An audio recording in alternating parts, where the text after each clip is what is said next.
ಈ ಮಕ್ಕಳಲ್ಲಿ 18 ವರ್ಷದಿಂದ ಕಡಿಮೆ ವಯಸ್ಸಲ್ಲಿರೋರಲ್ಲಿ ಕಂಜನೈಟಲ್ ಹಾರ್ಟ್ ಡಿಸೀಸ್ ಅಂತ ಕರಿತೀವಿ. ಅಂದರೆ ಹುಟ್ಟಿದಾಗಿಂದ ಬರುವಂಥ ಕಾಯಿಲೆಗಳು. ಅದು ಮಗು ತಾಯಿ ಹೊಟ್ಟೆಲಿದ್ದಾಗಲೇ ಫಿಟಲ್ ಎಕೋ ಅಂತ ಮಾಡಿ ಅದರಲ್ಲಿ ಹಾರ್ಟ್ ಡಿಫೆಕ್ಟ್ ಇದೆಯಲ್ಲ ಅಂತ ಮುಂಚೆ ತಿಳ್ಕೊಬೋದು.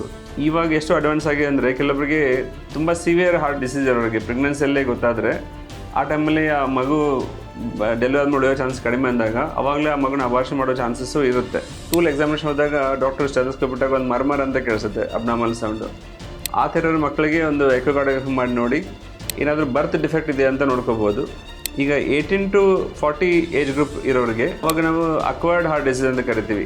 ಈಗ ಕೆಲವರಿಗೆ 20 ವರ್ಷ ಆದಮೇಲೆ ಕೂಡ ಹಾರ್ಟ್ ಆಗೋ ರಿಸ್ಕ್ ಇರುತ್ತೆ. ತಂದೆ ತಾಯಿ ಇಬ್ಬರಿಗೂ ತುಂಬ ಹೈ ಕೊಲೆಸ್ಟ್ರಾಲ್ ಇದ್ದರೆ ಮಗುಗೆ ಹುಟ್ಟಿದಾಗಿಂದನೇ ಬ್ಲಡಲ್ಲಿ ಕೊಲೆಸ್ಟ್ರಾಲ್ ಲೆವೆಲ್ಲು ಈ LDL ಬ್ಯಾಡ್ ಕೊಲೆಸ್ಟ್ರಾಲ್ 300 ಮೇಲೆ ಇರುತ್ತೆ. ಸ್ಮೋಕರ್ಸ್ ಕೆಲವರು 14 ವರ್ಷದಿಂದ ಸ್ಮೋಕ್ ಮಾಡಿ ಶುರು ಮಾಡಿರ್ತಾರೆ, ಅಂಥವ್ರಿಗೆ 20 ವರ್ಷಕ್ಕೂ ಹಾರ್ಟ್ ಅಟ್ಯಾಕ್ ಆಗ್ಬೋದು.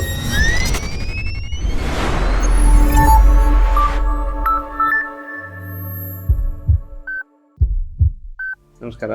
ಈಗ ಯಾವ ವಯಸ್ಸಿನಲ್ಲಿ ಯಾವ ಟೆಸ್ಟ್ಗಳನ್ನು ಹಾರ್ಟ್ಗೆ ಮಾಡಬೇಕಂತ ಅನ್ನೋದೊಂದು ಪ್ರಶ್ನೆ. ಉತ್ತರ ಏನಂತಂದರೆ, ಈ ಮಕ್ಕಳಲ್ಲಿ 18 ವರ್ಷದಿಂದ ಕಡಿಮೆ ವಯಸ್ಸಲ್ಲಿರೋರಲ್ಲಿ ಕಂಜನೈಟಲ್ ಹಾರ್ಟ್ ಡಿಸೀಸ್ ಅಂತ ಕರಿತೀವಿ. ಅಂದರೆ ಹುಟ್ಟಿದಾಗಿಂದ ಬರುವಂಥ ಕಾಯಿಲೆಗಳು. ಅಂದರೆ ಈಗ ಹಾರ್ಟಲ್ಲಿ 4 ಚೇಂಬರ್ಗಳು, 4 ಭಾಗಗಳಿರುತ್ತೆ, ಅದ್ರ ಮಧ್ಯ ಪಾರ್ಟಿಷನ್ ಇರುತ್ತೆ. ಆ ಪಾರ್ಟಿಷನ್ ಏನಾದರೂ ಗ್ಯಾಪ್ಸ್ ಇದ್ದರೆ ಅದಕ್ಕೆ ಹೋಲ್ ಅಂತ ಕರಿತೀವಿ. ಸೊ ಆ ಥರ ಬೈ ಬರ್ತ್ ಏನಾದರೂ ಆ ಹೋಲ್ ಇದ್ದರೆ, ಈಗ 1000ದಲ್ಲಿ 8 ಜನ ಮಕ್ಕಳಿಗೆ ಹೋಲ್ ಇರ್ಬೋದು. ಸೊ ಅದು ಕೆಲವೊಂದು ಸಲ ನಾವು ಈ ಪ್ರೆಗ್ನೆನ್ಸಿಯಲ್ಲೇ ಈಗ ಫೀಟಲ್ ಎಕೋಕಾರ್ಡಿಯೋಗ್ರಫಿ ಅಂತ ಬಂದಿದೆ. ಮಗು ತಾಯಿ ಹೊಟ್ಟೆಲಿದ್ದಾಗಲೇ ಫೀಟಲ್ ಎಕೋ ಅಂತ ಮಾಡಿ ಅದರಲ್ಲಿ ಹಾರ್ಟ್ ಡಿಫೆಕ್ಟ್ ಇದೆಯಲ್ಲ ಅಂತ ಮುಂಚೆ ತಿಳ್ಕೊಬೋದು. ಇವಾಗ ಎಷ್ಟು ಅಡ್ವಾನ್ಸ್ ಆಗಿದೆ ಅಂದರೆ ಕೆಲವರಿಗೆ ತುಂಬ ಸಿವಿಯರ್ ಹಾರ್ಟ್ ಡಿಸೀಸ್ ಇರೋರಿಗೆ ಪ್ರೆಗ್ನೆನ್ಸಿಯಲ್ಲೇ ಗೊತ್ತಾದರೆ ಆ ಟೈಮಲ್ಲಿ ಆ ಮಗು ಡೆಲಿವರಿ ಮಾಡೋ ಚಾನ್ಸ್ ಕಡಿಮೆ ಅಂದಾಗ ಅವಾಗಲೇ ಆ ಮಗುನ ಅಬಾರ್ಷನ್ ಮಾಡೋ ಚಾನ್ಸಸ್ಸು ಇರುತ್ತೆ. ಅಂಥ ಸಿವಿಯರ್ ಡಿಫೆಕ್ಟ್ ಪ್ರೆಗ್ನೆನ್ಸಿಯಲ್ಲಿ ಇಲ್ಲ ಅಂದರೆ ಮಗು ತಾಯಿ ಹೊಟ್ಟೆಲಿದ್ದಾಗ ಇಲ್ಲ ಅಂತಂದರೆ ಡೆಲಿವರಿ ಆದಮೇಲೆ ಕೆಲವೊಂದು ಹೋಲ್ಗಳಿರುತ್ತೆ. ಈಗ ASD VSD ಅಂತ ಕರಿತೀವಿ. ಅವುಗಳಿಗೆ ತುಂಬ ಅಡ್ವಾನ್ಸ್ ಟ್ರೀಟ್ಮೆಂಟ್ ಕೂಡ ಇದೆ. ಕೆಲವರಿಗೆ ಒಂದು ಬಟನ್ ಥರ ಡಿವೈಸ್ ಹಾಕಿ ಕ್ಲೋಸ್ ಮಾಡ್ಬೋದು, ಅಥವಾ ಒಂದು ಸರ್ಜರಿ ಮಾಡಿ ಸರಿ ಮಾಡ್ಬೋದು. ಸೊ ಈ 18 ವರ್ಷಕ್ಕೆ ಕೆಳಗಡೆ ಇರೋರಿಗೆ ಎಕೋಕಾರ್ಡಿಯೋಗ್ರಫಿ ಮಾಡಿದರೆ ಸಾಕು. ಅದು ರುಟೀನಾಗಿ ಮಾಡೋ ಅವಶ್ಯಕತೆ ಇಲ್ಲ. ಯಾರಿಗಾದರೂ ಸಿಮ್ಟಮ್ಸ್ ಇದ್ದರೆ, ಏನಾದರೂ ಈ ಕೈ ಮತ್ತು ಕಾಲು ನೀಲಿಕರ ಆಗ್ತಾಯಿದೆ, ಅಥವಾ ಮಗು ಪದೇ ಪದೇ ಎದುಸೆ ಜಾಸ್ತಿ ಆಗ್ತಾಯಿದೆ, ಅಥವಾ ಎದೆ ಬಡಿತ ಜಾಸ್ತಿ ಆಗ್ತಾಯಿದೆ, ಅಥವಾ ಉಸಿರು ಎಳೆಯುವಾಗ ಪಕ್ಕೆಲ್ಲ ಒಳಗಡೆ ಹೋಗ್ತಾ ಇದೆ, ಅಥವಾ ಕೆಲವು ಸಲ ಈ ಸ್ಕೂಲ್ ಎಕ್ಸಾಮಿನೇಷನ್ ಹೋದಾಗ ಡಾಕ್ಟರ್ ಸ್ಟೆಥೋಸ್ಕೋಪ್ ಬಿಟ್ಟಾಗ ಒಂದು ಮರ್ಮರ್ ಅಂತ ಕೇಳಿಸುತ್ತೆ, ಅಬ್ನಾರ್ಮಲ್ ಸೌಂಡು. ಆ ಥರ ಮಕ್ಕಳಿಗೆ ಒಂದು ಎಕೋಕಾರ್ಡಿಯೋಗ್ರಫಿ ಮಾಡಿ ನೋಡಿ ಏನಾದರೂ ಬರ್ತ್ ಡಿಫೆಕ್ಟ್ ಇದೆ ಅಂತ ನೋಡ್ಕೋಬೋದು. ಅದಿದ್ದರೆ ಅದನ್ನು ಸರಿ ಮಾಡ್ಬೋದು. ಈಗ 18 to 40 ಏಜ್ ಗ್ರೂಪ್ ಇರೋರಿಗೆ ಅವಾಗ ನಾವು ಅಕ್ವೈರ್ಡ್ ಹಾರ್ಟ್ ಡಿಸೀಸ್ ಅಂತ ಕರಿತೀವಿ. ಈಗ ಏನಾದರೂ ಚೈಲ್ಡ್ಹುಡಲ್ಲಿ ಏನಾದರೂ ಥ್ರೋಟ್ ಇನ್ಫೆಕ್ಷನ್ ಆಗಿದರೆ ಆ ಇನ್ಫೆಕ್ಷನ್ ಮಾಡಿರೋ ಬ್ಯಾಕ್ಟೀರಿಯಾ ಹೋಗ್ಬಿಟ್ಟು ವಾಲ್ವ್ ಡ್ಯಾಮೇಜ್ ಮಾಡುತ್ತೆ. ರೊಮ್ಯಾಟಿಕ್ ಹಾರ್ಟ್ ಡಿಸೀಸ್ ಅಂತ ಕರಿತೀವಿ. ಇತ್ತೀಚೆಗೆ ಅದು ಕಡಿಮೆ ಆಗ್ತಾ ಬರ್ತಾ ಇದೆ. ಆ ಥರ ಇರೋರಿಗೆ ವಾಲ್ವ್ ಚಿಕ್ಕದಾಗಿರುತ್ತೆ ಅಥವಾ ವಾಲ್ವ್ ಲೀಕೇಜ್ ಇರುತ್ತೆ. ಅದನ್ನು ಕೂಡ ನಾವು ಎಕೋಕಾರ್ಡಿಯೋಗ್ರಫಿಯಲ್ಲಿ ಗೊತ್ತು ಮಾಡ್ಕೋಬೋದು. ಈಗ ಕೆಲವರಿಗೆ 20 ವರ್ಷ ಆದಮೇಲೆ ಕೂಡ ಹಾರ್ಟ್ ಆಗೋ ರಿಸ್ಕ್ ಇರುತ್ತೆ. ನಾವು ಕೆಲವೊಂದ್ಸಲ ಕೇಳ್ತೀವಿ ಚಿಕ್ಕ ಮಕ್ಕಳಲ್ಲಿ ಆಗುತ್ತೆ, 17 ವರ್ಷದಲ್ಲಿ ಆಗುತ್ತೆ ಅಂತ. ಅದು ಆಗೋದು ತುಂಬ ರೇರು. ಅಂದರೆ ಏನಂದರೆ ಕೆಲವರಿಗೆ ಫ್ಯಾಮಿಲಿಯಲ್ಲಿ ಹೈಪರ್ ಲಿಪಿಡಿಮಿಯಾ ಅಂತ ಕರಿತೀವಿ. ತಂದೆ ತಾಯಿ ಇಬ್ಬರಿಗೂ ತುಂಬ ಹೈ ಕೊಲೆಸ್ಟ್ರಾಲ್ ಇದ್ದರೆ ಮಗುಗೆ ಹುಟ್ಟಿದಾಗಿಂದನೇ ಬ್ಲಡಲ್ಲಿ ಕೊಲೆಸ್ಟ್ರಾಲ್ ಲೆವೆಲ್ಲು ಈ LDL ಬ್ಯಾಡ್ ಕೊಲೆಸ್ಟ್ರಾಲ್ 300 ಮೇಲೆ ಇರುತ್ತೆ. ಆ ಥರ ಇದ್ದರೆ 8-10 ವರ್ಷಕ್ಕೆ ಬ್ಲಾಕೇಜ್ ಆಗೋ ಚಾನ್ಸ್ ಇರ್ತದೆ. ಅದು ತುಂಬ ರೇರು.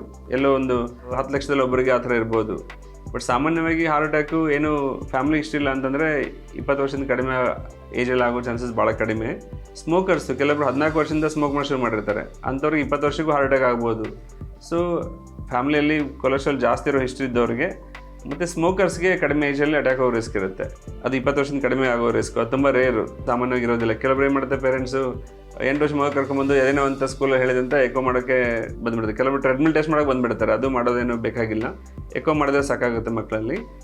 ಈಗ 18ರಿಂದ 40 ವರ್ಷ ಇರೋರು ಏನಾದರೂ ಸಿಮ್ಟಮ್ಸ್ ಇದ್ದರೆ ECG ಎಕೋ ಮಾಡ್ಬೋದು. ECG ಎಕೋ ನಾರ್ಮಲ್ ಇದ್ದರೆ ಅವ್ರಿಗೆ ಈ ಥರ ರಿಸ್ಕ್ ಫ್ಯಾಕ್ಟರ್ಸ್ ಇದ್ದರೆ ಟ್ರೆಡ್ಮಿಲ್ ಟೆಸ್ಟ್ ಮಾಡಿ ನೋಡ್ಬೋದು, ಬ್ಲಾಕೇಜ್ ಇದೆಲ್ಲ ನೋಡೋದಕ್ಕೆ ಅಂಥೇಳಿ. 30 ಅಥವಾ 35 ವರ್ಷದ ಮೇಲೆ ವಯಸ್ಸಿರೋರು ಅವ್ರಿಗೆ ಈಗ ನಾವು ವರ್ಷ ನಾವು ಬ್ಲಾಕೇಜ್ ಆಗ್ತಾ ಇದೆಯಲ್ಲ ಅಂತ ನೋಡೋದಕ್ಕೆ ಟ್ರೆಡ್ಮಿಲ್ ಟೆಸ್ಟ್ ಮಾಡ್ತಾ ಇರಬೇಕು. TMT ಅಂತ ಕರಿತೀವಿ. ಯಾಕೆಂದರೆ ರುಟೀನ್ ECG ಎಕೋಲ್ಲಿ ನಮಗೆ ಬ್ಲಾಕೇಜ್ ಗೊತ್ತಾಗೋದಿಲ್ಲ. ಜೆಂಟ್ಸಲ್ಲಿ 20 ವರ್ಷದಿಂದ ಬ್ಲಾಕ್ ಶುರುವಾಗಿರುತ್ತೆ. ಸೊ ಅವ್ರಿಗೆ 30ರಿಂದ ಅಥವಾ 35 ವರ್ಷದಿಂದ ವರ್ಷಕ್ಕೊಂದ್ಸಲ ಟ್ರೆಡ್ಮಿಲ್ ಟೆಸ್ಟ್ ಮಾಡ್ತಾ ಇದ್ದರೆ ಬ್ಲಾಕೇಜ್ಗಳು ಅರ್ಲಿ ಸ್ಟೇಜಲ್ಲಿ ಗೊತ್ತು ಮಾಡ್ಕೋಬೋದು. TMT ಪಾಸಿಟಿವ್ ಬಂದರೆ ಆಂಜಿಯೋಗ್ರಫಿ ಮಾಡ್ಬೋದು. 40 ವರ್ಷ ಮೇಲಿರೋ ಕಂಪಲ್ಸರಿ ಆಗಿ ವರ್ಷಕ್ಕೊಂದ್ಸಲ ಟ್ರೆಡ್ಮಿಲ್ ಟೆಸ್ಟ್ ಮಾಡಲೇಬೇಕು, ಬ್ಲಾಕೇಜ್ ಇದೆಯಾ ಇಲ್ವಾ ಅಂತ ಗೊತ್ತು ಮಾಡ್ಕೊಳ್ಳೋದಕ್ಕೆ. ಯಾಕೆಂದರೆ ಎಕೋ ಅಲ್ಲಿ ಗೊತ್ತಾಗೋದಿಲ್ಲ. ಆಂಜಿಯೋಗ್ರಫಿ ಯಾರಿಗೆ ಮಾಡಬೇಕು ಅಂತಂದರೆ ಯಾರಿಗೆ ಟ್ರೆಡ್ಮಿಲ್ ಟೆಸ್ಟ್ ಮಾಡೋಕ್ಕಾಗೋದಿಲ್ವೋ, ಅಥವಾ ಯಾರಿಗೆ ಕಾಲು ನೋವಿದೆ, ಅಥವಾ ಆರ್ಥರೈಟಿಸ್ ಇದೆ, ಅಥವಾ ತುಂಬ 60 ವರ್ಷ ಮೇಲೆ ಆಗಿದೆ, ನಡೆಯೋಕ್ಕಾಗಲ್ಲ, ತುಂಬ ಓವರ್ ವೇಟ್ ಇದ್ದಾರೆ, ಟ್ರೆಡ್ಮಿಲ್ ಮಾಡೋಕ್ಕಾಗಲ್ಲ ಅನ್ನೋರಿಗೆ CT ಕೊನೆ ಆಂಜಿಯೋಗ್ರಫಿ ಅಂತ ಮಾಡ್ತೀವಿ. IV ಇಂಜೆಕ್ಷನ್ ಕೊಟ್ಬಿಟ್ಟು CT ಸ್ಕ್ಯಾನ್ ಮಾಡಿ ನೋಡ್ತೀವಿ. ಅದರಲ್ಲಿ ಬ್ಲಾಕೇಜ್ಗಳು ಇದೆ ಇಲ್ಲ ಅಂತ ಗೊತ್ತಾಗುತ್ತೆ, ಪರ್ಸೆಂಟೇಜ್ ಗೊತ್ತಾಗೋದಿಲ್ಲ. ಅವಾಗ ನಾವು ಕನ್ವೆನ್ಷನ್ ಆಂಜಿಯೋಗ್ರಫಿನೇ ಮಾಡಬೇಕು. 65 ಇಯರ್ಸಲ್ಲಿ ಸಾಮಾನ್ಯವಾಗಿ ಎಲ್ಲರಿಗೂ ಬ್ಲಾಕ್ ಆಗುತ್ತೆ. ಜನ ಅನ್ಕೋತಾರೆ ನಾನು ವೆಜಿಟೇರಿಯನ್ನು, ಸ್ಮೋಕ್ ಮಾಡಲ್ಲ, ಡ್ರಿಂಕ್ ಮಾಡಲ್ಲ, ನನಗೆ ಅಟ್ಯಾಕ್ ಆಗುತ್ತೆ ಅಂತ ಹೇಳ್ಕೋತಾರೆ. ಸೊ ಏಜ್ ಆಗೋದು ಕೂಡ ಒಂದು ರಿಸ್ಕ್ ಫ್ಯಾಕ್ಟರು. ನಾವು ಏಜ್ನ ರಿವರ್ಸ್ ಮಾಡೋಕ್ಕಾಗಲ್ಲ. ಏಜ್ ತಕ್ಕಾಗೆ ಕೂದಲು ಬೆಳಗಾಗುತ್ತೆ, ಹಲ್ಲಿಗೆ ಹುಳುಕತ್ತೆ, ಅದೇ ಥರ ಬ್ಲಾಕೇಜ್ಗಳು ಆಗುತ್ತೆ. ಅದರಲ್ಲಿ ನಾನು ಹ್ಯಾಬಿಟ್ಸಿಂದ ಮಾತ್ರ ಆಗುತ್ತೆ, ಇಲ್ಲದ್ರೆ ಆಗಲ್ಲ ಅನ್ನೋ ತಪ್ಪು. ವಯಸ್ಸಿಗೆ ತಕ್ಕ ಬ್ಲಾಕೇಜ್ ಆಗಿದೆಯಲ್ಲ ಅಂತ ಚೆಕ್ ಮಾಡ್ಕೊಳ್ಳೋದು ಒಳ್ಳೆಯದು. ಟ್ರೆಡ್ಮಿಲ್ ಟೆಸ್ಟಲ್ಲಿ ಗೊತ್ತು ಮಾಡ್ಕೋಬೋದು, CT ಆಂಜಿಯೋಗ್ರಫಿ ಮಾಡ್ಬೋದು, CT ಕ್ಯಾಲ್ಸಿಯಂ ಸ್ಕೋರ್ ಅಂತ ಕೂಡ ಮಾಡ್ಬೋದು. ಇವೆಲ್ಲ ನಾನ್ ಇನ್ವೇಸಿವ್ ಟೆಸ್ಟ್, ಅಂದರೆ ಆಂಜಿಯೋಗ್ರಫಿ ಇಲ್ಲದೇ ಬೇರೆ ಟೆಸ್ಟ್ಗಳಲ್ಲಿ ಕ್ಲೂ ತಿಳ್ಕೊಳ್ಳೋದಕ್ಕೆ ಬ್ಲಾಕ್ ಇದೆಯಲ್ಲ ಅಂತ ಹೇಳಿ. ಈ ಟೆಸ್ಟ್ಗಳಲ್ಲಿ ಏನಾದರೂ ಬ್ಲಾಕ್ ಇದೆ ಅಂತ ಕ್ಲೂ ಸಿಕ್ಕರೆ ಅಂಥವ್ರಿಗೆ ಆಂಜಿಯೋಗ್ರಫಿ ಮಾಡಲೇಬೇಕು. ಬಂದವ್ರಿಗೆಲ್ಲರಿಗೂ ಆಂಜಿಯೋಗ್ರಫಿ ಮಾಡೋ ಅವಶ್ಯಕತೆ ಇಲ್ಲ. ಬಟ್ ಹಾಗಂದ ತಕ್ಷಣ ನಾವು ಆಂಜಿಯೋಗ್ರಫಿ ಮಾಡ್ದೇ ಯಾವ ಟೆಸ್ಟ್ಗಳ ಮುಖಾಂತರ ಬ್ಲಾಕ್ನ ಕಂಡು ಹಿಡ್ಕೋಬೋದು ಅನ್ನೋದು ಈ ಬೇರೆ ಬೇರೆ treadmill test, CT angiography, CT calcium score ಮುಖಾಂತರ ತಿಳ್ಕೊಂಡು ಬ್ಲಾಕ್ ಇದ್ದವ್ರಿಗೆ ಆಂಜಿಯೋಗ್ರಫಿ ಮಾಡೋದು, ಬ್ಲಾಕ್ ಇದ್ದವ್ರಿಗೆ ಈ ಲೈಫ್ ಸ್ಟೈಲ್ ಚೇಂಜಸ್ ಅಂತ ಹೇಳ್ತೀವಿ, ಅದನ್ನ ಕಂಟಿನ್ಯೂ ಮಾಡೋಕ್ಕೆ ಹೇಳ್ತೀವಿ. ಸೊ 40 ವರ್ಷದ ಮೇಲಿರೋರಿಗೆಲ್ಲ ರೆಗ್ಯುಲರಾಗಿ ವರ್ಷಕ್ಕೊಂದ್ಸಲ ಹೆಲ್ತ್ ಚೆಕ್ ಮಾಡಿಸಿ, ಅದರಲ್ಲಿ ECG ಎಕೋ, ಟ್ರೆಡ್ಮಿಲ್ ಟೆಸ್ಟು ಮತ್ತು lipid profile, blood sugar, blood pressure check ಮಾಡ್ತಾ ಇರಬೇಕು.